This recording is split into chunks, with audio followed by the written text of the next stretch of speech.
Ok, entonces vamos a empezar. Quiero darles la bienvenida a todos a este nuevo webinar de nuestra Federación Latinoamericana de Cirugía y Medicina de Pierna y Pie. Hoy con unos invitados maravillosos, amigos de todos.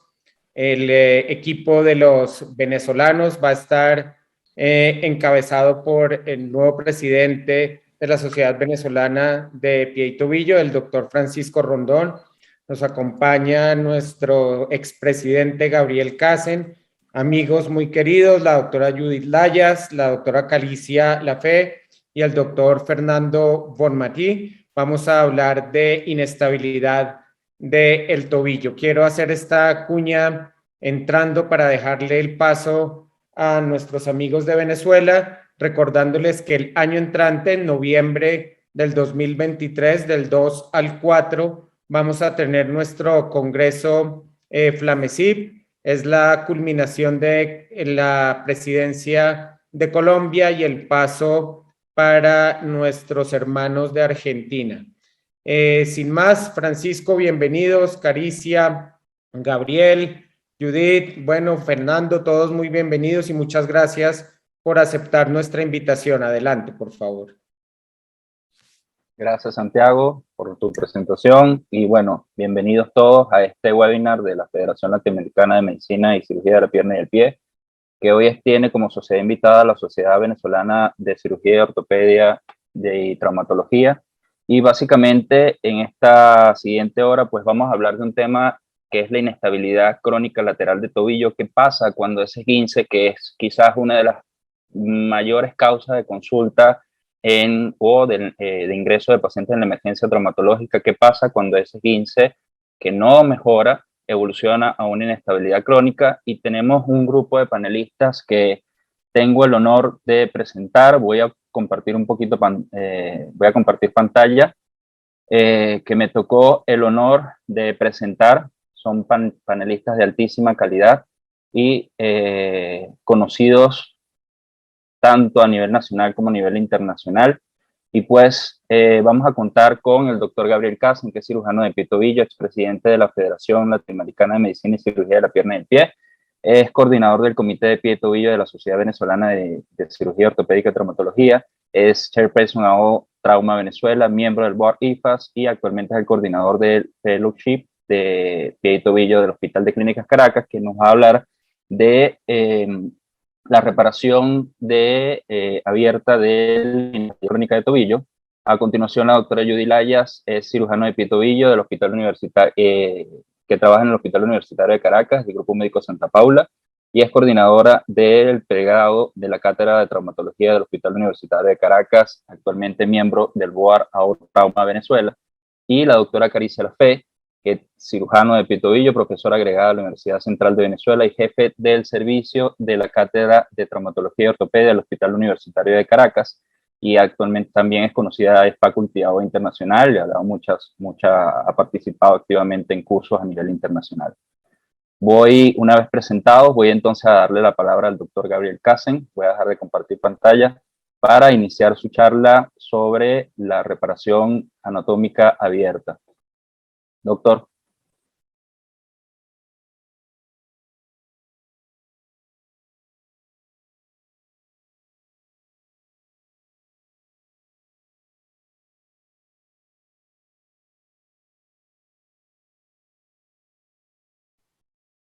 Aló, se ve bien y se escucha bien, ¿verdad?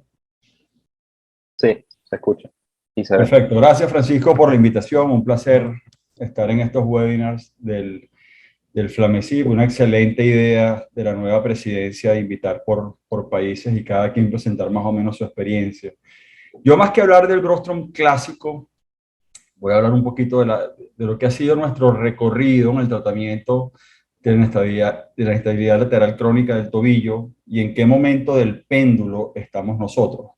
Y tenemos que eso, por supuesto, va a depender del cristal con que se mire. Y estamos claros que todos los cirujanos nos sentimos mejores cirujanos si logramos hacer todos estos procedimientos por mínimas incisiones. Y cuando salió o cuando empezó el boom de la reconstrucción artroscópica de la inestabilidad lateral del tobillo, por supuesto todos nos enganchamos, nos encantó y empezamos a intentar hacer todos nuestros pacientes por esta vía. Lo que fue pasando en el tiempo es que veíamos pacientes a los cuales le habíamos hecho la reconstrucción y la sensación de seguridad que teníamos o de estabilidad que teníamos en muchos de estos pacientes era distinto al que obteníamos clásicamente con nuestro rostro. Entonces empezamos a replantearnos si realmente las reconstrucciones que estábamos haciendo eran mejores vía artroscópica o mejores abiertas. Y llegamos a ese punto del péndulo donde empezamos a devolvernos. Y yo hago la salvedad de que soy un fan absoluto de todo lo que pueda resolverse con cirugía mínimamente invasiva. Pienso que para el tendón de Aquiles llegó y debe ser la mejor técnica para reconstruirlo. Igual para los calcáneos, no así para la cirugía del antepié, pero bueno, volviendo a lo que nos ocupa, lo que sí tenemos claro y no hay mayor discusión, y hay muchos metaanálisis que lo dicen así, que la reconstrucción anatómica es muchísimo mejor, y de esto no hay discusión. Por supuesto, las no anatómicas tienen su indicación muy específica, pero cualquier reconstrucción anatómica es mejor que una reconstrucción no anatómica, y esto es un mensaje sobre todo para los más jóvenes, ¿de acuerdo? Entonces la discusión es, ¿qué es mejor? ¿Reconstruir vía artroscópica o reconstruir con nuestros rostrum clásicos? Nosotros la forma en que lo hacemos puede ser con anclas de sutura como tradicionalmente nos entrenaron, o hay muchas formas de hacerlo. Esta es la técnica de Baltimore, que busca hacer estos pequeños túneles para anclar nuevamente el retináculo, pero el secreto está sobre todo en el periósteo de la fíbula distal, y ahí es donde yo creo, porque esto es por supuesto totalmente subjetivo, que se le da una mayor fuerza a la reconstrucción. Es decir, traemos el retináculo, lo que queda de ligamento, y lo que hemos levantado del periósteo de la fíbula distal lo colocamos con un bend over best sobre el retináculo, y esto da muchísima, pero muchísima estabilidad a la reconstrucción. El argumento de que la cosmética es importante cuando lo hacemos artroscópico es relativo. Fíjense, este es un paciente al cual hicimos un rostrum hace mucho tiempo, y las heridas, todos sabemos que en esta piel, por lo general, hasta tienden a desaparecer. Por supuesto, antes hacíamos nuestros rostrums con heridas más grandes, hoy en día, por supuesto, heridas mucho más pequeñas, de manera que la cosmética y la lesión de partes blandas no es un argumento sólido para decidir cuál de las dos técnicas quiero realizar. El otro es que, bueno, si lo hacemos vía artroscópica, podemos reparar lesiones articulares que pudiéramos no ver con la reparación abierta.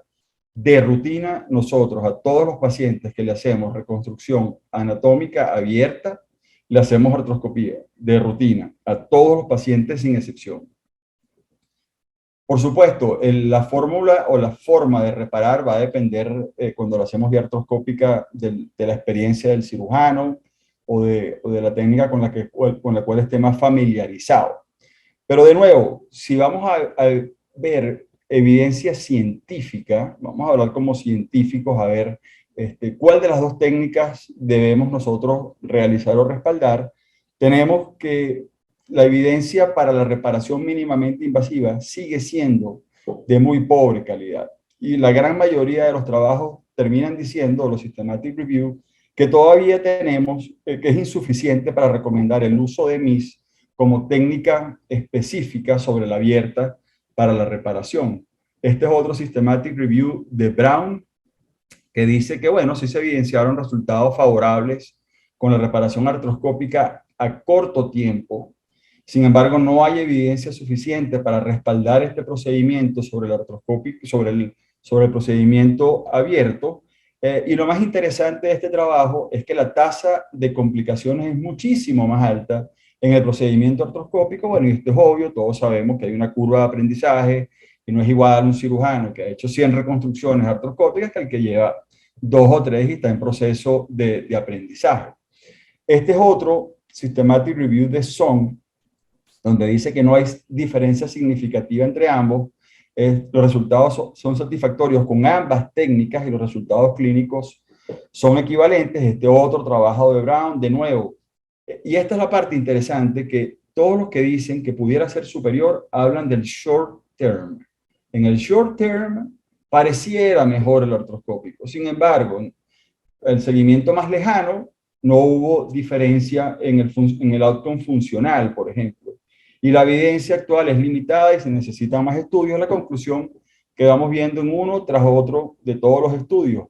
Y este trabajo de sí, que es uno de los pocos trabajos que yo encontré que dice sí, con el tratamiento artroscópico se obtienen mejores resultados, especialmente en el control del dolor. Entonces realmente no es el control del dolor lo que a mí me angustia, sino la estabilidad o la fuerza que yo le puedo dar a la reparación de esos ligamentos enfermos. Este es un simposium de la CICOT en la cual estuve invitado el año pasado, donde, bueno, yo hablaba de lesiones osteocondrales, pero mi buen amigo Jin-Gun Lee, que hoy en día es el presidente de IFAS, y que todos sabemos un fanático de reconstruir todo vía artroscópica, iba a hablar de inestabilidad lateral del tobillo. Entonces, por supuesto, bueno, no presté mucha atención porque yo sabía que Jin-Gun Lee iba a decir que todo debe realizarse vía artroscópica. Sin embargo, para mi sorpresa, y por eso alcancé solo a tomar la foto del summary de su discusión, fíjense, él indica hoy en día reparación artroscópica en los casos leves a moderados de inestabilidad. Cuando son casos moderados a severo, él prefiere hacer su reconstrucción anatómica abierta como tradicionalmente lo realizábamos. Entonces me llamó mucho la atención y después lo estuve discutiendo con Jin-Gun Lee. Él recomienda sobre la reparación abierta la artroscópica por esto, porque cosmético es mejor, porque el paciente está menos tiempo en el hospital, porque no hay lesión de partes blandas, porque puedo ver la patología intraarticular, y son todos estos argumentos los que ya discutimos previamente, que tampoco los tenemos con la lesión cuando hacemos las reconstrucciones abiertas. Después estuvo el curso de Silín Parekh, el curso eterno de Silín, donde tuve el honor de ser invitado al módulo que también moderaba Cristian Ortiz de inestabilidad lateral. Y están estos dos monstruos, o digamos que los precursores o los pioneros de la reconstrucción artroscópica de los ligamentos laterales, que eran Eric Gaiza y Jorge Acevedo. Y para mi sorpresa, sobre todo Eric Gaiza en su intervención, dice que sí, que él hacía antes todo artroscópico, pero que hoy en día hay algunos pacientes en particular donde él se siente más tranquilo, más seguro de hacer su reconstrucción o su reparación abierta. A lo mejor Jorge no, sigue siendo bastante consistente y la gran mayoría de sus pacientes los hace vía artroscópica, pero me llamó mucho la atención esta intervención de Eric Gaiza porque es un poco parecido a la experiencia que nosotros tuvimos. Es decir, en un principio hagámoselo a todo el mundo, pero después empezamos a ver que la estabilidad cuando examinábamos a esos pacientes no era tan efectiva o tan estable como nuestros Brostroms clásicos. Después, bueno, me quiero referir particularmente al suture tape, porque si bien es un punto aparte y lo podemos hacer tanto en abierto como en cerrado, pienso que es una excelente herramienta, sobre todo en atletas de alto rendimiento, porque no ameritan inmovilización y los podemos rehabilitar mucho más precozmente y pienso que es importante. Este es un estudio comparando la reconstrucción artroscópica, añadiendo o no el suture tape, resultados clínicamente comparables, pero mucho menos tiempo quirúrgico cuando haces el suture tape, superioridad significativa en estos pacientes a pesar de que no hay diferencia en la vida diaria y por supuesto resultados clínicos similares, reporta Cho, pero el costo-efectividad pues no va a ser igual, este es una sutura un poquito pues costosa. Nosotros tenemos casos específicos en los cuales podemos no hacer reconstrucción anatómica abierta, como venimos hablando, sobre todo pacientes con laxitud ligamentaria generalizada, pacientes obesos en caso de revisión y en atletas de élite. Ocupamos a lo injerto, que creo que Caricia va a hablar de esto, o el suture tape. Y la reparación artroscópico puede tener, por supuesto, muy buenos resultados, pero nos falta todavía seguimiento lejano para tener más claro si realmente su eficiencia es superior sobre la reconstrucción clásica abierta. De manera que no tenemos evidencia científica.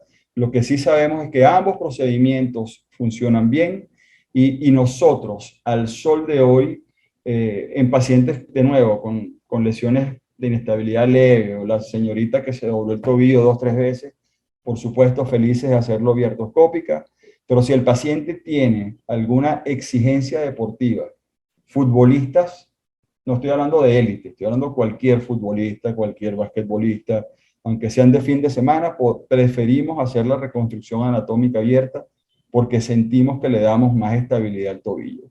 Si son, de nuevo, repito, futbolistas de élite, profesionales, añadimos el suture tape o si el paciente tiene una laxitud ligamentaria generalizada. Muchas gracias.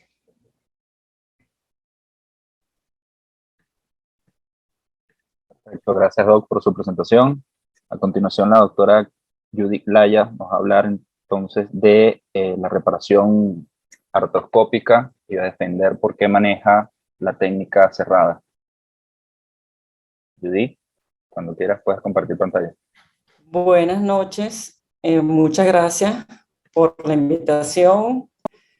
Bueno, me toca defender el por qué vamos a colocar en algún momento o por qué vamos a hacer una reparación anatómica cerrada y por qué vamos a hacer el uso de la artroscopia en algún momento determinado. Pues es cierto que todos estos procedimientos de alguna manera han ido evolucionando desde procedimientos abiertos hacia la artroscopia, que le seguíamos el procedimiento abierto, hacia mini open, y luego pues salieron todos estos procedimientos artroscópicos que... Doctora, perdón. Te escucho. Judith. Doctora, se ve en modo presentación, si puede dejarla en modo Espérate un momentico. Déjame ponerlo en Ahí modo... donde dice usar presentación con diapositivas. El otro a la izquierda. El icono a la izquierda. Ese. Ya va. Espérate un momentico. El que dice usar presentación con diapositivas. Ya va, que no lo veo. ¿Dónde está? Arriba, lo tienes arriba de la... Sí, pero es que tengo que salir de la... Ya va. Tengo que salir de aquí.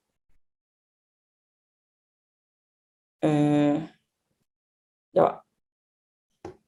Dejar de compartir, ya va. Para poderme salir otra vez. Ok. Comienzo aquí. Ajá. Ahora sí, perfecto. ¿Se ve bien? Sí.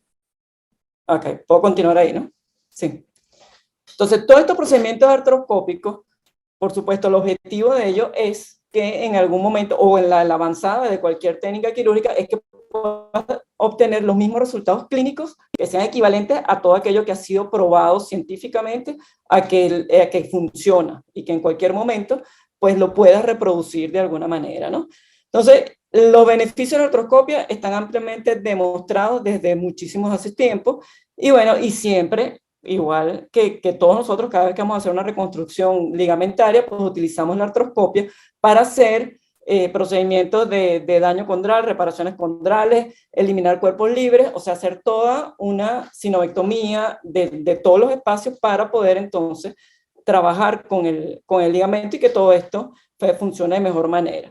Entonces, ¿qué pasó? A este procedimiento de artroscópico más el procedimiento abierto, pues en algún momento se vio que esta reconstrucción, o sea, cuando se hacía la artroscopia podía ver que todo lo que estuviera alrededor, tanto los tejidos como la reparación, iba a ser difícil porque iba a disminuir la visualización, porque bueno, todo el tejido alrededor se dematizaba por la artroscopia.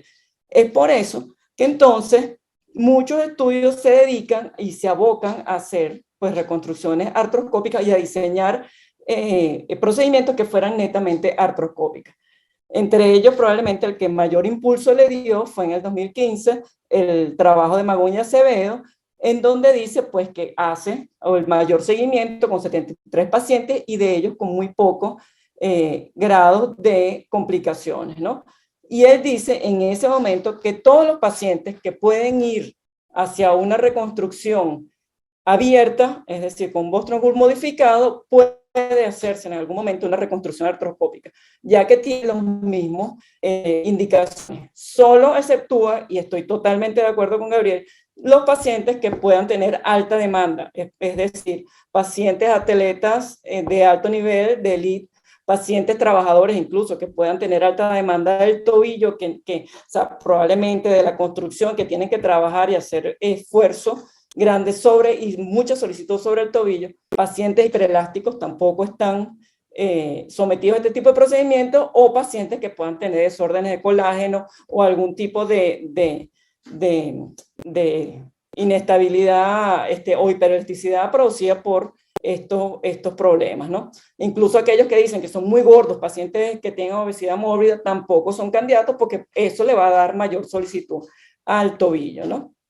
Por supuesto, uno de los tips importantes de todas estas técnicas es, o digamos donde se basa la técnica para hacer este repliegue del retináculo extensor inferior, es hacer o digamos delimitar esta zona de seguridad entre los tendones peroneos y el nervio peroneo superficial, ¿no? Ahí pues 1.5 centímetros por debajo vamos a tener toda esta zona de seguridad, que es donde encuentra el retináculo, y tenemos que entonces hacer el repliegue hacia el peroné, y que es lo que nos va a hacer el reforzamiento de la cápsula hacia el ligamento.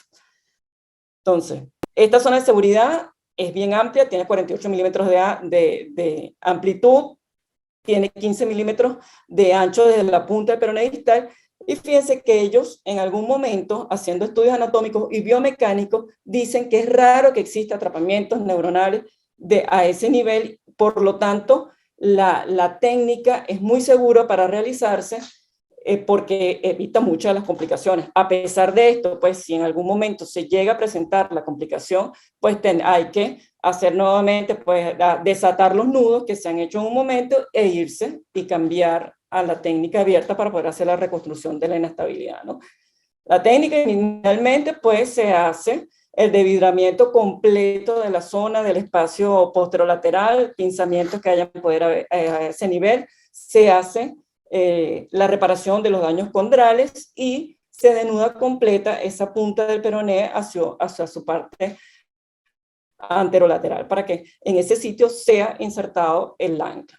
El ancla, en algunos casos se utiliza doble ancla, incluso si está reportado que queda en algún momento luego que se hace la técnica, hay cierto grado de inestabilidad, se puede colocar una tercera línea de ancla, es decir, que el método da la facilidad o se puede ampliar para que esa inestabilidad que uno siente intraoperatoria la puedas corregir incluso estando en quirófano. En el caso de nosotros, pues utilizamos una sola ancla colocada a ese nivel, ¿no? A 1 centímetro por encima de la punta del peroné, en dirección perpendicular paralela a la articulación y perpendicular al peroné. El ancla, pues, cuando se coloca, como dije anteriormente, perpendicular a esa zona, de 1 centímetro por encima de la punta del peroné, y luego pues se hace la tensión de la misma para saber que realmente está bien colocada y bien insertada. Luego de esto hay dos técnicas, que puede ser desde inside out o outside in. Nosotros utilizamos con la colocación del pasador de sutura para poder primero recuperar el ancla desde el portal posterolateral, lo recuperamos al nivel del retináculo extensor, y luego de ahí, con el pasador de sutura, pues se hace el anudado del retináculo hacia la zona del peroné.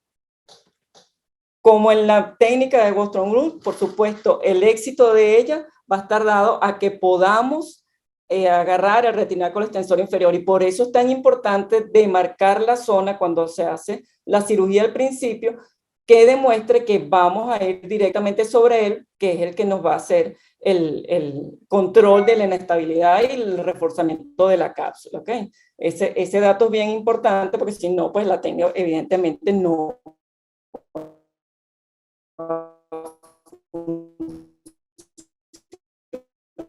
del punto que está sobre encima del retináculo, y de ahí entonces hacemos dos nudos que van paralelos sobre, luego de esto, pues a través del culo, para hacer el reforzamiento en dos puntos distintos de la cápsula articular. La posición del pie, hay que estar también bien pendiente de esto, igual que bueno, cuando se hace la reconstrucción clásica del Bostrom Group, y la reparación pues concluye con que uno visualiza directamente lo que está haciendo. O sea, que la cápsula queda adosada completamente hacia la parte anterior del peroné. El postoperatorio, pues algo parecido a lo que se hace cuando se hace la reconstrucción clásica, probablemente en los pacientes que son atletas, pues podemos tener un poquito mayor flexibilidad en el inicio de la rehabilitación y del apoyo, pero se trata de llevar el tratamiento, la rehabilitación y la protección del mismo durante apenas, por lo menos sea 9 meses, ¿no? Entonces, las ventajas, ¿por qué las recomendamos? Porque es cierto que muchos de los estudios hablan de esta parte estética, probablemente que se ve mejor estéticamente, no hay gran cantidad de cicatrices luego que se hace la técnica, pero yo creo que lo más importante es que es una técnica que puede ser sencilla, que luego que hacemos la artroscopia, que de rutina lo hacemos en todos los pacientes, podemos hacer la reconstrucción y es totalmente reproducible para cualquier tipo de paciente, ¿no? Muchas gracias. Perfecto, gracias Judy por tu excelente presentación. Y bueno, le cedemos el turno a la doctora Caricia Lafé, que va a defender por qué hace la técnica no anatómica. Caricia, cuando quieras.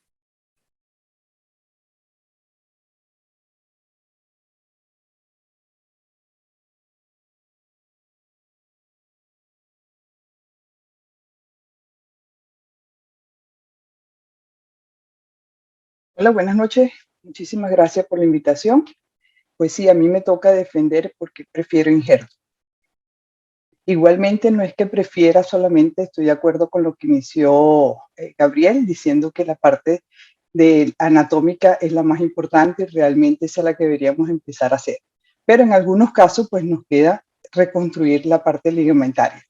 Hay un 20% de los 15 que pueden quedar en inestabilidad residual. Y esa inestabilidad va a interferir con las actividades deportivas, va a presentar dolor y a la hora del examen físico, pues va a presentar pruebas positivas de inestabilidad. Si le asociamos a esto que tiene una hiperelastosis, que ha tenido una cirugía previa, que el peso es mayor de 115, estamos hablando de morbilidad ya de obesidad mórbida, perdón, presente una inestabilidad subastragalínea y un talón en varo fijo, pues ahí debemos ya ir pensando en hacer una reconstrucción con injerto. Ahora, ¿qué es lo que vamos a lograr cuando estamos a colocar ese injerto? Estabilizar la articulación del tobillo sin que nos evite nos limite el movimiento de inversión y que los ligamentos que vamos a reconstruir lleven la misma dirección que los originales, de tal forma de que el tobillo pues mantenga su movilidad y su función de una forma adecuada. El tendón que más se utiliza para la reconstrucción es el semitendinoso. Sin embargo, en muchas oportunidades se utiliza el gracilis también. No quiero pasar antes sin hablar de las técnicas no anatómicas, cuando se hace tenodesis a través de los túneles en el peroné, que generalmente el que más se utilizó para esta tenodesis es el peroneo corto. El Evans fue un procedimiento que se utilizó mucho, donde se hacía una sección a nivel del proximal del peroné y se realizaban túneles en el peroné y se pasaba a través del túnel y se volvía a reinsertar en la parte proximal donde se había seccionado. Hay otra de las técnicas que es el Castine 2, que igualmente se secciona en la parte proximal, se tuneliza, pero se vuelve a unir al mismo tendón peroneo, dando esa forma circular. Y otra de las técnicas que también se utilizó mucho es el Christmas-Knock, que igualmente se pasaba a través de túneles y se trata de dar la forma de los ligamentos. Sin embargo, todas estas tenodesis tuvieron bastantes inconvenientes. Uno de los más importantes fue la tenosinovitis de los peroneos, que daban pérdida de la fuerza de la eversión y por lo tanto no se lograba una biomecánica adecuada del tobillo y había también un alto número de casos que tenían una lesión del nervio sural. Por lo tanto, esto a largo tiempo se demostró que eran unas técnicas pobres, que no tenían buenos resultados y que el 50% de los pacientes era que apenas decían que tenían resultados satisfactorios. Estas técnicas, si bien no se están utilizando de entrada, es siempre buena tenerla ahí como digamos en el backup para cualquier reconstrucción o artroplastia compleja del retropié que nos quede con una inestabilidad concomitante y pues necesitemos hacerla porque no tengamos más nada en ese momento, ¿ok? Pasando nuevamente a la reconstrucción con el injerto anatómico, los injertos de tendones pueden ser autógenos o halógenos, pero lo importante es que son colocados en el mismo sitio donde van pasando los ligamentos peroneo astragalino anterior y peroneo calcáneo, de tal forma de que recrean la anatomía y la biomecánica del tobillo. ¿Cuál es ventaja entre uno y otro? El autoinjerto, al ser del mismo paciente, pues tiene la ventaja de un menor costo y elimina el riesgo de enfermedad de transmisión, pero estamos tocando la rodilla, que no es el problema de él. Entonces, para tomar el tendón, estamos abordando la rodilla.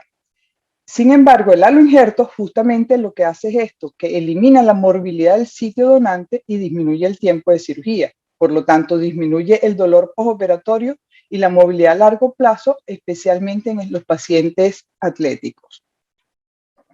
Cuando se hacen estudios comparativos entre qué usar aloinjerto o autoinjerto, no hubo mayores diferencias entre los resultados y sus complicaciones. Entonces, al no haber mayor diferencia entre uno y otro, pues se ha ido más al uso del aloinjerto, sobre todo en esos pacientes que tienen una laxitud ligamentosa ya generalizada o trastorno del tejido conectivo. Pues entonces se va de una a pensar uno en hacerlo con aloinjerto y no con autoinjerto. El procedimiento de reconstrucción son a través de túneles a nivel del peroné, que pueden ser en formas de V o en paralelos. Hay muchas variantes en las técnicas, pero lo importante es que se fija a nivel del astrágalo entre el cuerpo y el cuello, se fija y se mantiene la orientación igual que el anatómico, que la anatomía, y la otra parte del tendón se fija a nivel del calcáneo, simulando ya todo lo que sería el peroneo calcáneo. Estas técnicas son especiales para pacientes, como les he dicho, con una estabilidad crónica larga, que da resultado con una mala calidad de todo el tejido. Si ha habido una técnica anterior que falló, si hay una laxitud ligamentaria generalizada, si hay alto índice de masa corporal y si tiene presente una deformidad del pie cabo varo. Hay algunos trabajos donde hablan de estos mismos parámetros, agregándole algunos parámetros radiológicos, y si tiene dos o más criterios de los que están enumerados, pues se considera que debe ser candidato para un aloinjerto de semitendinoso. La técnica se puede realizar por mínimos abordajes y podemos hacerlo, como podemos ver en la parte superior, cómo se hace el túnel a través del peroné, se pasa el tendón, el aloinjerto a través de ese túnel, y con los dos segmentos, los dos puntas, uno se fija a nivel del astrágalo y el otro se fija con ayuda de todo esto de intensificadores de imágenes en el calcáneo, poniéndole tornillos de interferencia para darle la tensión adecuada.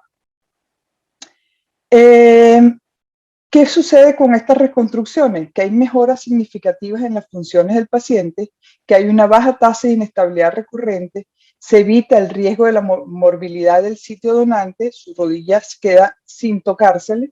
Los tiempos quirúrgicos, al no realizarse la extracción del semitendinoso, pues el tiempo quirúrgico es mucho más rápido y hay una baja complicación. Hay trabajos como este metaanálisis donde se evalúan 153 pacientes y las puntuaciones de AOFA mejoraron de 55 a 91. Y el 80% de los pacientes volvieron a sus actividades deportivas normales. Entonces, y en ningún caso se notificó de que hubo un rechazo hacia el injerto. Otros trabajos de 19 pacientes durante 30 meses, todos volvieron a su actividad sin inestabilidad, y lo que sí comenta, más no refiere que le sucedió, es que hay riesgo de que se fracture a través de los orificios del peroné. Otro caso, 38 pacientes que se sometieron a reconstrucción, fue un solo cirujano durante 8 años, también lo mismo, este reporte es un 71% que regresaron a la actividad previa a la cirugía. No quiero terminar sin antes hablar algo que tocó también en su conferencia Gabriel, que es el internal brace. Cuando estamos con un brostrom que ya la calidad del tejido no es suficiente y queremos repararlo, sobre todo en esos pacientes de alta competencia, pues se le coloca el internal brace. Lo que tiene que quedar claro es que no es que sustituya el brostrom, es algo que es para darle aumentación y esto le va a hacer que le permita una rehabilitación mucho más rápida y un retorno más rápido a la actividad. En resumen, la reconstrucción con injerto del semitendinoso está indicado con inestabilidades crónicas de larga evolución, con una mala calidad de tejido, reparación anterior fallida, una laxitud ligamentaria generalizada, un alto índice de masa corporal y deformidades de pie caudal, y con muy buenos resultados. Muchísimas gracias. Perfecto, gracias Caricia por tu presentación. Bueno, vamos a pasar quizá un par de minutitos a la ronda de preguntas en aras del tiempo. Fernando, no sé si tenemos preguntas ahí en el chat. Efectivamente, estaban haciendo una pregunta que la eliminaron, se dijo en la conferencia sobre el peso. La obesidad del paciente, se está hablando de 115 kilos ya, una obesidad mórbida para hacer la cirugía, el límite de la cirugía, ¿no? De la técnica artroscópica. Hay una pregunta de José Mendoza, dice, el diámetro del ancla y el tipo que hay aquí en Venezuela, ¿cuáles son? ¿Cuál es el diámetro del ancla que se debe usar para una reparación artroscópica? Esas anclas para utilizar en tobillo, para colocar para hacer el postrangular artroscópico, son las mismas que podemos utilizar en el caso cuando se hace abierto, pues son anclas de 2.7 milímetros, anclas de 3.5 milímetros, o sea, ya sean de titanio o sean de material absorbible, o sea, cualquiera de las dos se puede utilizar y cualquiera de las dos se puede conseguir aquí en Venezuela. Ok. Incluso, Carlos Castillo. ¿Ah? No, sigue.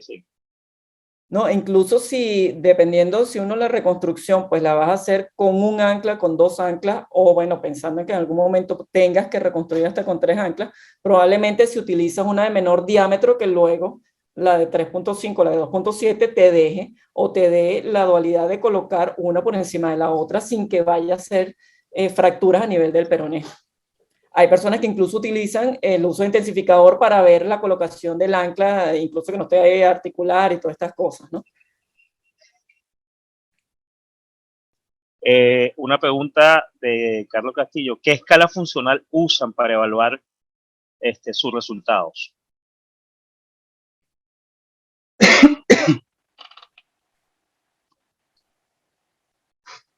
Otra pregunta sería, ¿cuándo deciden hacer osteotomía? Bueno, eso es un tema que vamos a tocar ahora más en la siguiente pregunta sobre las deformidades que además tenemos con esta inestabilidad lateral, cuando veamos el calcáneo, la deformidad en bar.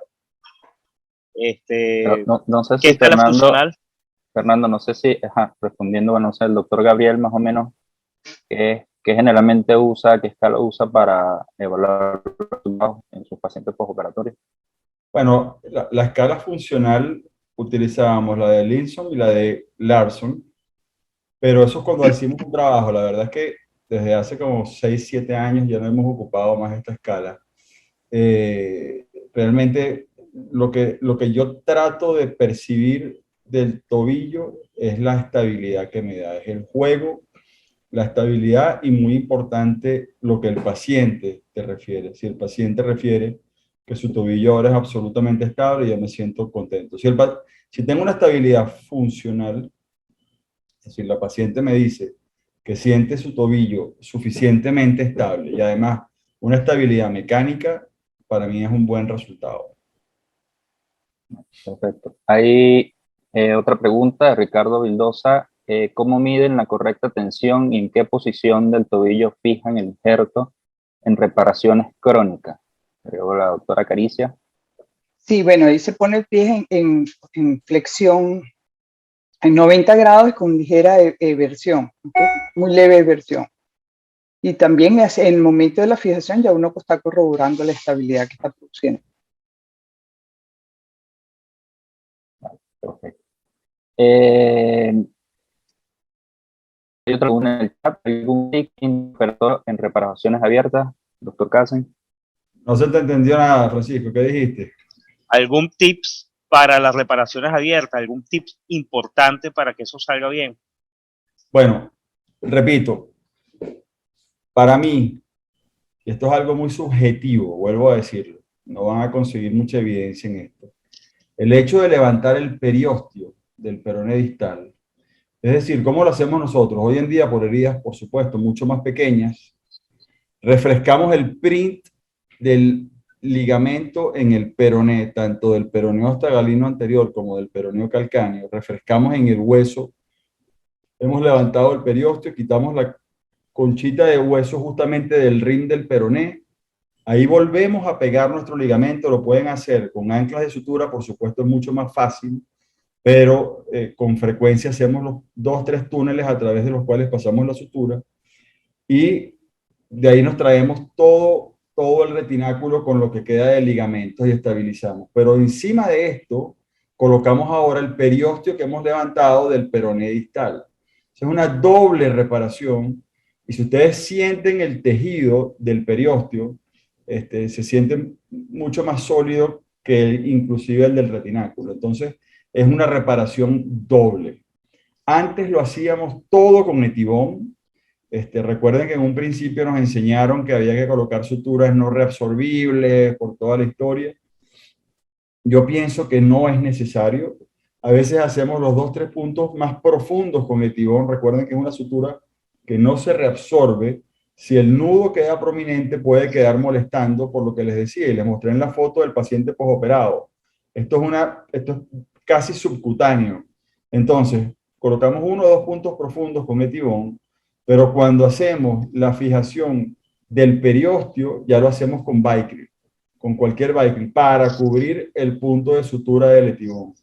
Y a veces me han preguntado que por qué no Vicryl toda la reparación. La verdad es que, bueno, da temor, pero yo pienso que funciona. O sea, yo la verdad es que creo que en 3 a 4 semanas ese ligamento está bastante integrado y la sutura se va a reabsorber a las, qué sé yo, 12 semanas. Es tiempo suficiente para darle al ligamento, es tiempo que se integre al hueso. Entonces, repito, anclas o túneles es exactamente igual. Traemos el retináculo con el resto y colocamos encima el periósteo.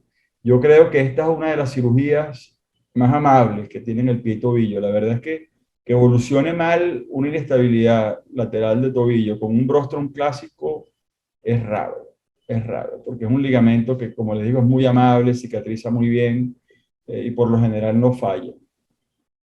Vale, perfecto. Bueno, Fernando, hay otras preguntas en el chat, pero creo que las podemos ir respondiendo en la parte de controversias. Vamos a pasar a eso en aras del tiempo. Voy a compartir un poquito pantalla. Y las preguntas que están en el chat son de lo que vamos a conversar ahorita, lo que vamos a discutir. Correcto. Perfecto. Entonces, para hablar un poquito de las controversias y más que presentar casos clínicos, vamos a hablar de 5 o 6 puntos que siguen siendo controversiales, que todavía hay discusión en los congresos nacionales e internacionales relacionados con la inestabilidad de tobillo. Pero antes de hablar de las controversias, pues el doctor Gabriel habló de cómo, por qué prefiere sobre un paciente, sobre otro, reparar abierta versus la cirugía artroscópica. Judy nos habló un poco de por qué prefiere en algunos pacientes también hacer la cirugía cerrada o artroscópica, la reparación anatómica, y Carissa nos habló un poco de por qué prefiere también en algunos pacientes hacer la cirugía no anatómica. Sin embargo, pues, entonces la pregunta de las 500.000 lochas, como yo siempre le digo, es entonces, ¿qué es lo que va mejor? Y me tomé el atrevimiento de traer este trabajo a colación, donde comparan prácticamente la mayoría de las técnicas que hoy se manejan, ya sea todas las técnicas artroscópicas al inside o las técnicas abiertas de Brostrom Bull o Brostrom Bull modificado. Y fíjense que, como bien lo decía el doctor Gabriel, todavía la evidencia sigue siendo limitada para respaldar cualquier técnica quirúrgica sobre otra en cuanto a la reparación de la inestabilidad crónica lateral de tobillo. Sin embargo, el trabajo puede sacar algunas conclusiones de los trabajos de este metaanálisis y que básicamente son 4 ítems importantes, y es que existen limitaciones en el uso de la tenodesis dinámica y que obtuvo resultados clínicos deficientes, y lo que hace que puede producir o en algunos pacientes el esguince a repetición es evidente. La reconstrucción anatómica aumentó anormalmente la rigidez de la articulación subastragalina, lo que puede evolucionar a la larga artrosis de la articulación, de dicha articulación, y múltiples tipos de procedimientos de Broadstone Group modificado quizás siguen teniendo resultados clínicos favorables, y la reconstrucción anatómica es un mejor procedimiento para algunos de los pacientes, y actualmente el gold estándar, quizás no el gold estándar, pero estoy seguro que la mayoría de los que manejamos la cirugía de pie todavía hacemos en muchos pacientes la cirugía de Broadstone Group modificada abierta. Ahora bien, vamos a hablar entonces de algunos ítems, y voy a invitar a los panelistas a que abran los micrófonos. El doctor Santiago también se puede incluir, el doctor Gersner también. Siéntanse en la libertad de intervenir, y vamos a hablar entonces de cabo o varo.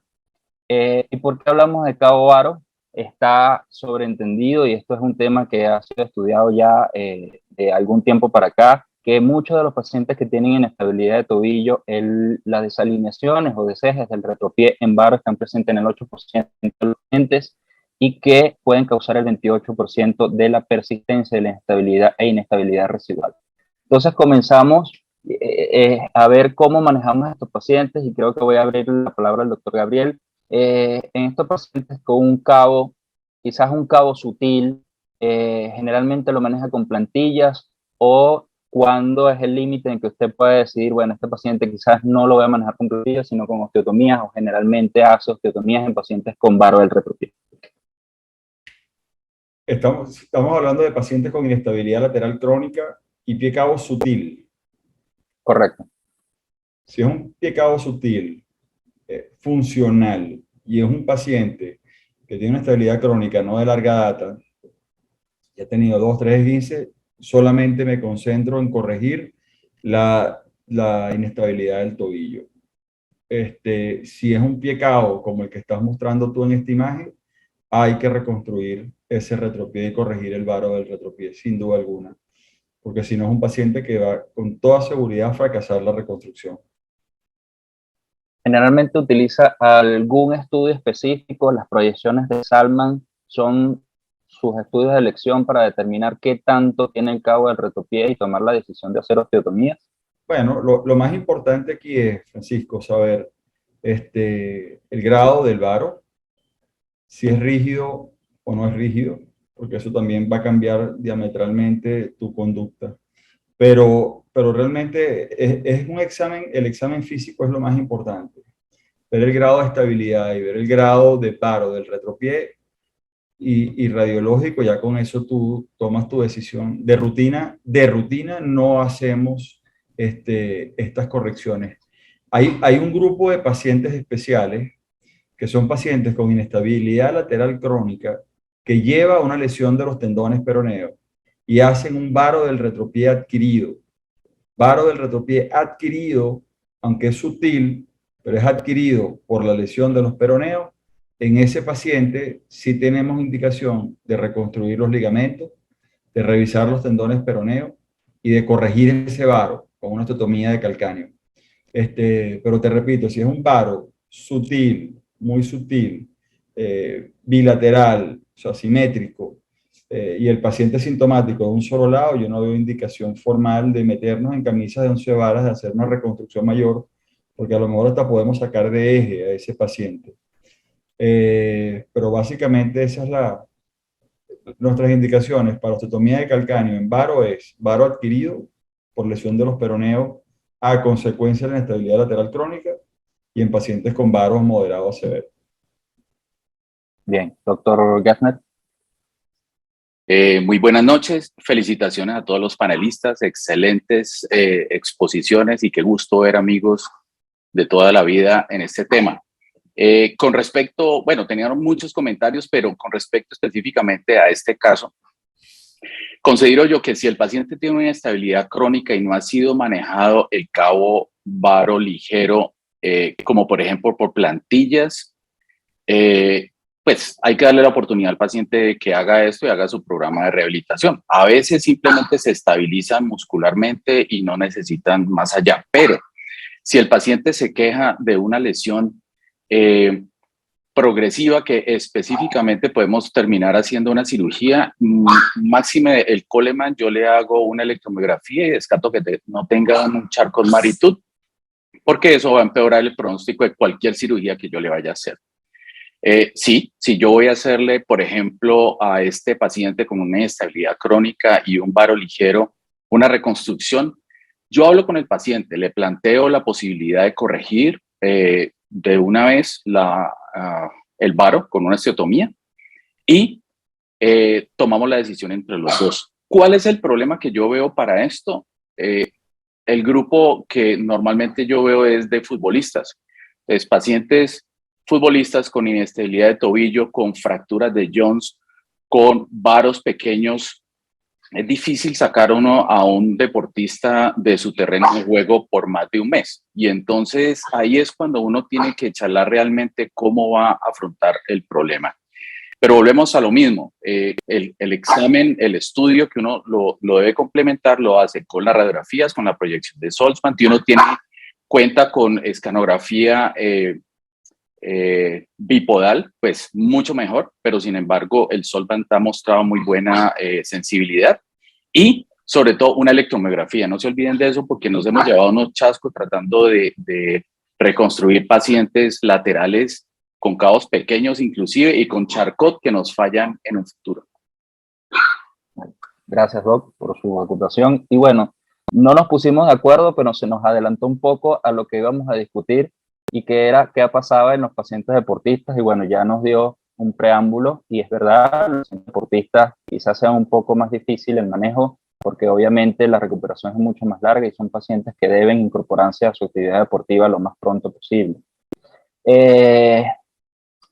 Más o menos lo que dice la evidencia, y esto es algo que se viene hablando desde hace mucho tiempo, y fíjense que los pacientes con inestabilidad lateral de tobillo, que además tienen una lesión del retropié, es claramente conocido que produce evolución a un deterioro funcional o malestar del paciente, y este trabajo realizado por Bien y el doctor Espinosa, conocidos a nivel internacional, pues avalan el hecho de que las reparaciones ligamentarias laterales con inestabilidad lateral de tobillo asociadas a osteotomías de calcáneo, transferencias tendinosas, específicamente el peroneo telar largo al corto, evidencian menor mejoría. Fíjense que hay trabajos que apoyan este enunciado, y este trabajo publicado por Krause en el 2018, pues también apoya el hecho de que la realineación del retropié en varo severo evita inestabilidades residuales, pero como bien lo dijo el doctor Gabriel, en los varos severos siempre es recomendable realizar la realineación de ese varo del retropié. Y me llamó la atención este trabajo publicado hace poco en el 2020, donde no solo relaciona osteotomías lateralizadoras del calcáneo con inestabilidad de tobillo, sino que ya también usan osteotomías elevadoras del primer meta, donde describen mejores resultados clínicos y previenen la inestabilidad recurrente. Entonces pareciese ser que las osteotomías del calcáneo son, las osteotomías a nivel del retropié, del metopié, son técnicas accesorias que hay que considerar a la hora de realizar técnicas de reparación de inestabilidad de tobillo. El segundo ítem que creo que quería traer a colación es qué pasa con las lesiones osteocondrales asociadas. Y hablar de lesiones osteocondrales quizás también es un tema importante en las inestabilidades laterales de tobillo, ya que hay estudios que avalan el hecho de que las lesiones osteocondrales están presentes en un 37% en pacientes que tienen inestabilidad lateral de tobillo. Pareciese ser que el sexo masculino y la edad son también determinantes en la aparición de estas lesiones osteocondrales. Sin embargo, quizás los últimos trabajos y los consensos, y en esto un trabajo donde estuvo incluido el doctor Gabriel, pareciese que no hay no hay un consenso claro a nivel mundial sobre cómo manejamos las lesiones condrales asociadas también a inestabilidad de tobillo, y quizás hay una variedad de tratamientos que nos imponen una gama hoy en día de esta patología. Entonces, quizás la pregunta, y voy a dirigirme a Judy, en estos casos, cuando tengo una lesión asociada, de una lesión condral asociada con inestabilidad de tobillo, ¿reparo solo la lesión osteocondral o solo trabajo la inestabilidad o hago ambas cosas? Bueno, fíjate que inicialmente probablemente la pregunta está bien dirigida, y de hecho parte de lo que nosotros siempre asociamos la artroscopia cuando uno va a hacer una inestabilidad, ya sea que la vayas a hacer artroscópica o que la vayas a hacer abierta, que probablemente el mayor de los pacientes que utilizamos hacerlas abiertas, pues el uso de la artroscopia es para hacer reparaciones de estas, ¿no? De lesiones condrales que ya uno previamente, con el estudio radiológico, la resonancia magnética, ha detectado que hay, pues, independientemente de la zona donde esta se encuentra, ¿no? En el caso de nosotros la reparamos primero, hacemos, por supuesto, hacemos sinovectomía, hacemos toda la liberación del espacio lateral, y se hace la reparación con microperforaciones, ¿ok? De todas estas reparaciones. Y luego entonces trabajamos en la inestabilidad, por supuesto. Iniciamos con la lesión osteocondral y luego voy hacia la reparación de la inestabilidad. O sea, digamos en ese orden de primero terminar con todo lo que sea artroscópico o intraarticular, para luego entonces ir a trabajar con la inestabilidad. Caricia, ¿algún comentario? No, trabajo en equipo con ella, así que más o menos hacemos lo mismo. Vale, O sea, perfecto. de acuerdo con ella. ¿Okay? Doctor Gabriel, generalmente cuando tenemos lesiones osteocondrales asociadas, se fija, hace algún gesto quirúrgico asociado a la reparación del ligamento con respecto a la lesión osteocondral. Lo que pasa es que esa es una pregunta muy compleja y muy relativa, Francisco, porque tenemos que estar bien claros de quién es el paciente y qué es lo que estamos viendo. Si este es un paciente que tiene un varo del retropié y que hizo una lesión osteocondral por su inestabilidad, digamos, por el esguince del tobillo o algo, por supuesto que tienes que tratar todo en conjunto. Tienes que tratar la lesión condral, que va a depender, por supuesto, del tamaño, de la ubicación, el tratamiento que le vayas a dar. Tienes que tratar la inestabilidad y corregir ese varo, que fue el que condicionó que el paciente hiciera eso. Si el paciente a lo mejor no tiene un varo del retropié, pero tiene un varo del tobillo, entonces a lo mejor tienes que añadir una osteotomía supramalleolar. Entonces va a depender mucho de dónde está la lesión y de cuál es el patrón del paciente. Si tiene un varo del retropié, si tiene un varo del tobillo, si tiene un valgo del tobillo. Y todo eso entra en tu estudio y en tu análisis y en tu planificación preoperatoria del paciente. Pero por supuesto que tienes que ir a tratar todas estas circunstancias en cada paciente. Si es un paciente que tiene una lesión lateral condral y tiene una estabilidad de tobillo, entonces es muy distinto a un paciente que tiene una lesión del shoulder medial. ¿De acuerdo? Porque entonces a lo mejor no está asociada a esa lesión condral con inestabilidad, a lo mejor el problema es otro. Entonces es un problema complejo que involucra demasiadas aristas y tienes que analizar todo el contexto. Perfecto. Pues bien, como bien el doctor Gabriel, piense que la literatura soporta el hecho que la inestabilidad lateral de tobillo está asociada al tamaño de la lesión y quizás también a la localización de la lesión, y está más que descrito que lesiones osteocondrales, inestabilidades laterales de tobillo pueden producir lesiones osteocondrales de más de 150 milímetros cuadrados de diámetro. Y me llamó la atención este trabajo que fue publicado este año, donde tratan de ver qué va igual, qué va mejor, si tratar solo la lesión osteocondral o tratar la inestabilidad lateral de tobillo más la lesión osteocondral en un solo tiempo. Y fíjense que vemos en la gráfica los pacientes en el preoperatorio y en el seguimiento de 24 meses. Y fíjense que cuando hablamos de el seguimiento a mediano plazo, pues pareciese ser que la cirugía en un solo tiempo, es decir, hubieron unos pacientes que solo les repararon la lesión osteocondral y otro grupo de pacientes donde en un solo tiempo repararon la lesión osteocondral y trabajaron en la inestabilidad de tobillo con una técnica abierta de Brostrom-Gull, y quizás en un segundo tiempo, esos pacientes que solo le hicieron la reparación de la lesión osteocondral, después del año de seguimiento, pues vieron cómo se comportaban y vieron si era necesario rehacer la realización en un segundo tiempo la cirugía de reparación ligamentaria. Y fíjense que a largo plazo y en un seguimiento de 24 meses no había diferencias significativas entre la cirugía de un solo tiempo y en la cirugía en 2 tiempos. Y fíjense prácticamente al final del seguimiento dónde están las desviaciones, dónde están el promedio de ambos grupos, y no había diferencias significativas. Es algo interesante porque aún sigue en discusión, pero bien lo dijo el doctor Gabriel de que era importante analizar el tipo de paciente y decidir. Por supuesto, el tamaño prela mucho en esta decisión. Este grupo, pues, solo trabajó en lesiones osteocondrales menores de 15 milímetros y cuyo cartílago era estable. Y el otro tema que quería hablar es queríamos hablar un poco de la microinestabilidad. Quizás es un concepto que fue adoptado más o menos en el año 2010 por del grupo del doctor Jordi Vega, allí en España,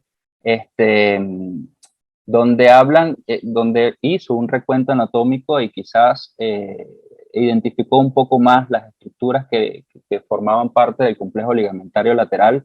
Hablaba de un fascículo superior del ligamento peroneoestrgalino anterior que era intracapsular, y quizás la ruptura de ese fascículo era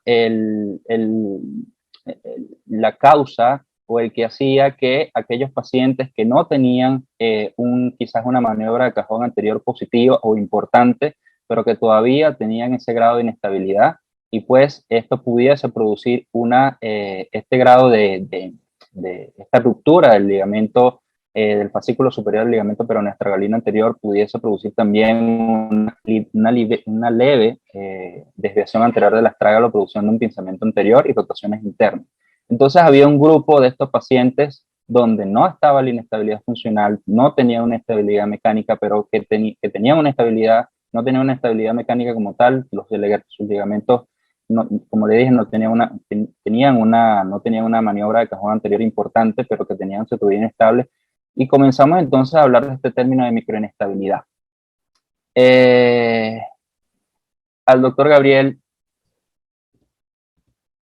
¿está de acuerdo con este término de inestabilidad? ¿Las maneja igual los pacientes que tienen microinestabilidad? ¿Tiene algún elemento importante que les pueda ayudar a identificar este tipo de problemas en los pacientes? ¿Las maneja igual? ¿Las hace igual su reparación abierta? Así es, con un tema complejo, es un tema complejo porque, por lo menos para mí, es muy difícil determinar dónde empieza la microinestabilidad, dónde termina la inestabilidad funcional. Entonces, por supuesto que una microinestabilidad a veces termina siendo un diagnóstico por descarte.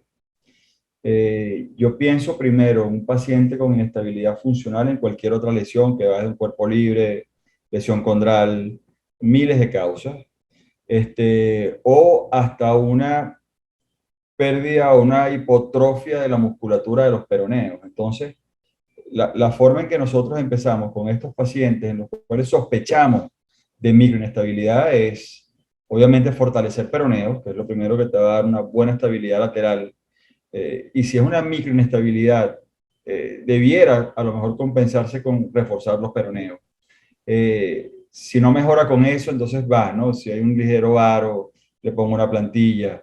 Si el paciente sigue refiriendo dolor, entonces, como te digo, va siendo más un diagnóstico por descarte, al menos para mí, más que un diagnóstico de frente. O sea, yo pienso, de nuevo, mi mentalidad va a inestabilidad funcional, inestabilidad mecánica, busco todas las causas probables de esa inestabilidad y las voy descartando.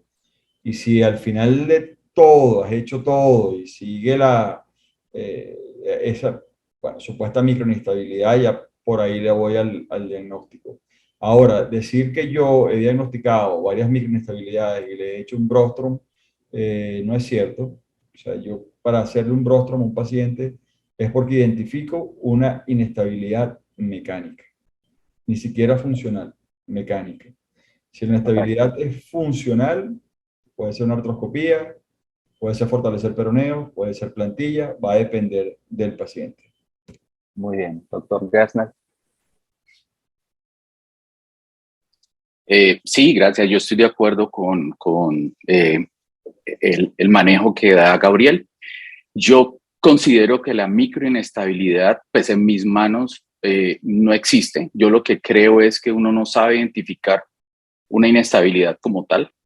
Y para prueba está en que muchísimos pacientes merodean por muchos especialistas y al finalmente les llegan a ustedes. Si ustedes simplemente hablan con el paciente, lo relajan, hacen un buen cajón y se dan cuenta de que realmente el paciente es inestable. Es como cuando hablamos del síndrome miofacial. Todo el mundo habla de eso, todas las mujeres lo tienen, todos los fisiatras lo tratan, pero cuando uno empieza a buscar realmente en semiología lo que tiene el paciente, se da cuenta de que tiene una lesión de un manguito rotador, una inestabilidad de tobillo, probablemente un pinzamiento de cadera y que las tres cosas no están relacionadas. Entonces, es más o menos lo que yo creo acerca de la microinestabilidad. Y estoy de acuerdo, yo antes de proponerle a un paciente llevarlo a una cirugía, primero investigo cuáles son las causas, segundo, cómo es su actividad, cuándo siente la inestabilidad y tercero, lo reviso bien y lo reviso 1 y 2 veces y 3 veces si es necesario antes de tomar una decisión quirúrgica si ya ha vencido las etapas del manejo conservador. Perfecto.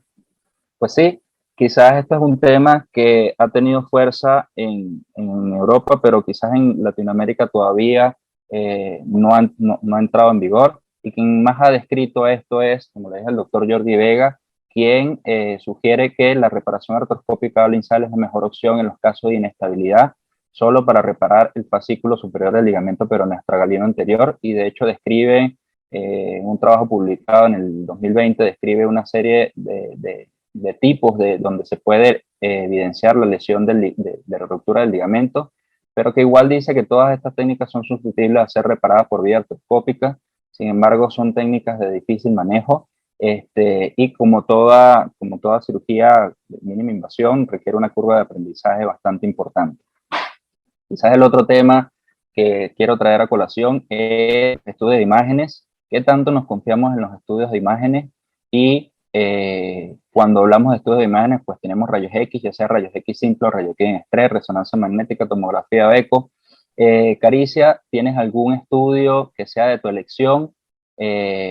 ¿O haces una serie de estudios a estos pacientes con inestabilidad de tobillo? ¿O quizás tu diagnóstico es netamente clínico?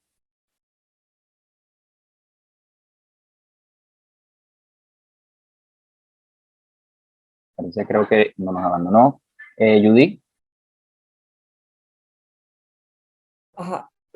Bueno, inicialmente, por supuesto, la clínica del paciente es cuando hay una inestabilidad crónica, pues ya probablemente el paciente ya te llega porque en repetidas ocasiones pues, siente la sensación de que se me va el tobillo, ya sea un paciente, digamos, una persona normal y corriente en su quehaceres diarios o un deportista, pues que a repetición presenta esa sensación de inestabilidad como tal o de hecho que pues que tenga en varias oportunidades hinchazón de tobillo a repetición o incluso dolor en esa cara lateral del tobillo. Las rayos X, si queremos ser probablemente lo más cercanos a la realidad para ver si hay algún tipo de inestabilidad o si hay lesión ligamentaria, pues deben ser rayos X en estrés. O sea, se hacen todas las rayos X y todas las proyecciones en estrés para evidenciar realmente si hay algún amplitud de movimiento de esa articulación, de ese ligamento o distensión ligamentaria que nos indique que hay algún tipo de lesión. Y luego de ahí, pues entonces la resonancia probablemente sería la que nos daría que hay alguna lesión ligamentaria como tal. Las resonancias tienen el problema de que, o por lo menos en lo que yo veo, o lo que a veces uno realmente pues trata de evaluar en la resonancia, que si la resonancia no está hecha en un sitio realmente buscando una lesión ligamentaria, pues el corte se agarra el sitio, todo eso, pues, son resonancias que son como muy a lo negativo, ¿no? O sea, no te dan ningún mayor valor. Lo que sí es cierto es que la resonancia magnética no la indico de entrada al paciente. O sea, la resonancia magnética probablemente después del tratamiento, la rehabilitación, haga el paciente que haga su tratamiento completo, el paciente sigue todavía con inestabilidad, con dolor, con molestia, es cuando indico la resonancia. ¿Ok? El eco, a pesar de que ya ha tenido mayor valor, la curva todavía de aprendizaje del eco para evaluar, o por lo menos lo que tenemos nosotros aquí, para evaluar lesiones ligamentarias a nivel de tobillo todavía es un poco corta. Pero bueno, o sea, de repente unas buenas manos pudiera haber un eventual eco que sí funciona, ¿no? Tomografía en estos casos, pues a menos que haya alguna lesión que esté sospechando cualquier otra cosa, utilizo tomografía, si no, no. Bueno, perfecto. Y traigo este tema a colación porque si bien, como dice Judy, generalmente nos acostumbramos a pedir la resonancia magnética, quizás nos pueda dar un poco más o nos pueda decir un poco más en cuanto a cómo está la lesión ligamentaria y quizás es lo que generalmente inclusive los seguros en nuestra práctica privada, lo primero que nos pide es corroborar con un estudio, llámese resonancia magnética, para ver el tipo de lesión, si hay una lesión. Y fíjense este trabajo que me tomé el atrevimiento de traer, publicado en el 2019 por Grieber, donde comparan precisamente esto, cuáles eran los estudios, comparan eficiencia y eficacia con respecto a los estudios. Y fíjense, tenemos radiografías en estrés, diagnóstico por ultrasonido y resonancia magnética, y fíjense a dónde ubican la sensibilidad y especificidad del ecosonograma, casi un 94 a 100%, casi un 100% de especificidad y de sensibilidad. Y quizás la ventaja del ecosonograma es en buenas manos, en manos expertas, es que es un estudio que es dinámico. Y al ser dinámico quizás nos da una idea más clara de cuáles son los ligamentos que están lesionados. Sin embargo, este trabajo pues apoya el hecho de que se necesita un ecografista bien entrenado para identificar exactamente cuáles son las fibras ligamentarias que están lesionadas.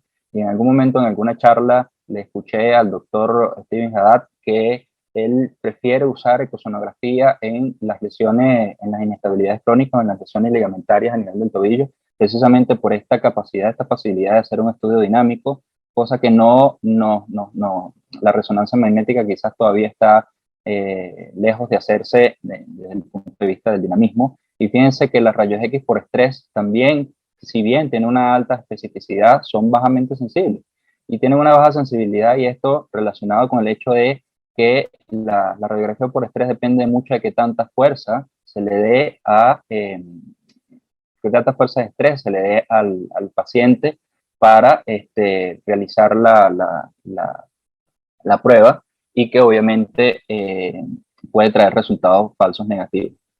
Quizás estos estudios son también apoyados o reforzados. Este trabajo publicado en el 2006 es un estudio sistemático donde, fíjense, donde colocan la sensibilidad y especificidad del ecosonograma en un 100%, y tiene una precisión, un rango de precisión de 87 a 90%, pero que sigue siendo un estudio que es operador dependiente, pero quizás nos pueda dar mucho más en buenas manos que una resonancia magnética. La lesión de los peroneos, no voy a hincar mucho en esto porque ya lo hablamos, y más que todo quería abordar el tipo de abordaje cuando hacemos una lesión, cuando tenemos un paciente con una lesión de peroneos y manejamos la parte artroscópica. El doctor Gessner, si quería intervenir. Sí, qué pena, una breve intervención. Con respecto a los estudios de imágenes sobre la inestabilidad crónica, yo creo que hace por ahí unos 30 años yo no le tomo una radiografía en estrés a un paciente, porque simplemente cuando usted toma una radiografía lateral con carga, usted observa el desplazamiento de todo el retropie con respecto a la tibia y usted lo puede medir. Una vez usted haga el reparo, vuelve a la toma y lo va a ver compensado. La ultrasonografía creo yo que es un estudio interesantísimo, pero es que depende de quién lo haga. Si lo hace el radiólogo, le va a reportar una cosa, pero si usted aprende a hacerla, es diferente, es un arma preciosa. Y con eso podemos hacer, yo creo que el 98% de diagnósticos en las patologías de pie y tobillo. Lo mismo la resonancia debe ser de muy buena calidad, muy buenas Teslas, pero más allá que eso, tenemos que aprender nosotros a leerlas y a tener un radiólogo de confianza que nos diga, que nos dé el reporte, porque si esperamos a que los radiólogos que acaban de acabar nos hagan el reporte de un ligamento fibulotalar dañado, probablemente no lo van a hacer. Entonces, debe haber un trabajo en equipo para aprender a ver estas lesiones y aprender uno como cirujano a determinarlas en las imágenes de tal y como están. Y pues la escanografía pues tiene otras indicaciones que se salen del curso, yo diría que de esta presentación. Vale, perfecto, gracias, doctor. Y bueno, para terminar, quizás el último punto a hablar es un poco de inestabilidad medial relacionada con inestabilidad lateral. Y quizás quien más ha descrito y más ha estudiado este tema de inestabilidad medial es el doctor Beat Hinterman, donde ya desde el 2003 habla de síntomas como el síntoma de giving way, que es esa sensación de que el paciente siente que el tobillo se le va o que cede, pero desde el lado medial, y describe de hecho algunas zonas donde puede lesionarse el ligamento, el complejo deltoideo, ya sea proximal, intermedio o distal, y hace una clasificación para ellas, y que está relacionada esta lesión del ligamento deltoideo en un 30-40% con los pacientes que tienen inestabilidad lateral del tobillo, y quizás de un tiempo para acá, estudios más recientes, pues han aumentado ese porcentaje, como los estudios de Kring, que hablan de una presencia de inestabilidad medial, quizás en un 72% de pacientes pacientes que tienen inestabilidad lateral del tobillo. Entonces la pregunta es, ¿lo reparo? ¿No lo reparo? Abro la pregunta a Judith. Generalmente es algo que mide, generalmente la inestabilidad medial, ¿la reparas? Bueno, en cuanto a la inestabilidad medial, probablemente, igual que en los casos anteriores, tiene que estar bien estudiado, bien asociado, que esta inestabilidad medial pues, no esté acompañada de cualquier otro deformidad o cualquier otra, digamos, desviación del calcáneo que haya hecho también que produzca esta inestabilidad medial. Pues entra dentro de un contexto que también tienes que evaluar al paciente y saber qué paciente estás tratando de alguna manera, ¿no? La inestabilidad medial, pues inicialmente trato de hacer digamos, la rehabilitación del paciente para poder mejorar la situación del paciente, ¿no? O sea, para poder evaluar realmente si esta inestabilidad es susceptible de, por medios, o sea, digamos, ortopédicos, una buena rehabilitación, fortalecimiento, hasta que, bueno, si realmente el paciente todavía, a pesar de la rehabilitación, sigue teniendo este tipo de inestabilidad, pues ahí en ese momento sí se trata de hacer, y a lo mejor con este tipo de técnicas que utilizan injertos colocados a ese nivel del lado medial, ¿no? Pero de entrada, el paciente lo primero que pienso es hacer rehabilitación al paciente. Perfecto. Doctor Gessner. Gracias. Cuando yo encuentro una inestabilidad medial, y existen dos artículos que yo les recomiendo a ustedes que ojalá los busquen, están en internet. Uno es de Fuss and Sprungelenk, es una publicación con Stefan Ramel acerca de la inestabilidad medial, y el otro es de las técnicas quirúrgicas de pie y tobillo de este 2021, donde yo definitivamente encuentro inestabilidades mediales que causan el dolor y todos los problemas asociados a un trauma inicial relativamente banal. Entonces, explico con un poquito de semiología, con algunas pruebas diagnósticas, con pruebas semiológicas, cómo podemos abordar esto, y sobre todo hago el reparo en la gran mayoría de los pacientes de manera artroscópica. Entonces, creo yo que la inestabilidad medial la hemos venido menospreciando en el último decenio, y debe tomar la posición de un factor que genera dolor, inclusive después de haber hecho un reparo lateral formal con un Brostrom o inclusive artroscópico. Entonces creo yo que tenemos que tratar de descartar siempre esto, no solamente pensamos que es un pinzamiento de la gotera medial, sino que existe algo allí sobre la parte del ligamento deltoideo o del complejo spring deltoideo que nos está fallando. Perfecto. Y bien, fíjense que, en concordancia con el doctor Gessner, y fíjense los trabajos que el mismo Jordi Vega describe una casuística de pacientes con un seguimiento de 42 meses, en donde hace una reparación completa del ligamento medial, tanto repara tanto el complejo ligamentario lateral como el complejo ligamentario medial, y básicamente los fascículos anteriores quizás son los que más influyen en el proceso de inestabilidad medial. Sin embargo, es un trabajo que es un nivel 4, que todavía falta tiempo de seguimiento y quizás una muestra un poco más grande, pero parece que hoy en día, como dice el doctor Gessner, le estamos prestando un poco más de atención al complejo ligamentario medial y somos un poco más agresivos en cuanto a su reparación.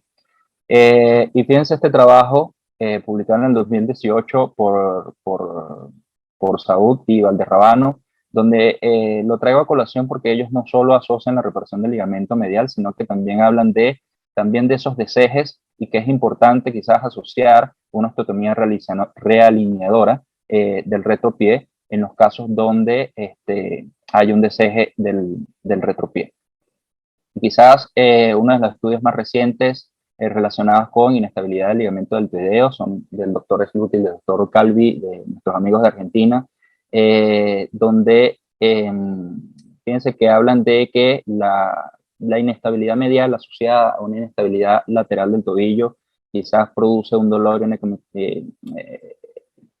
la forma de diagnosticarlo es por resonancia magnética, que tienen una sensibilidad de 84% y una especificidad de 93%, y que quizás el dolor y la equimosis no son patognomónicos, y quizás esto nos pueda pasar desapercibido, y ellos describen que quizás esa es la causa de que no es subdiagnosticada, y que es importante pues en estos pacientes pues estar atentos, en pacientes con inestabilidad lateral de tobillo, fijarnos del lado medial y no enfocarnos solo en la parte lateral, que la ecografía sigue siendo un instrumento importante para ver qué tipo de lesiones y cuáles son las capas que se usan.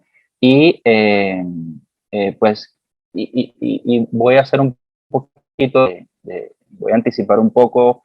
Recientemente tuvimos la oportunidad de estar en Argentina, donde el grupo de Emilio Wagner, allá en Chile, en la clínica alemana, está por publicar un trabajo donde tratan de ver cuál era el ligamento más susceptible a reparar y cuál era el que era más susceptible a que se produjera inestabilidad lateral, y ellos hablan de que quizás los ligamentos anteriores eran los más importantes a la hora de reparar el complejo ligamentario deltoideo, pero creo que todavía está por publicarlo.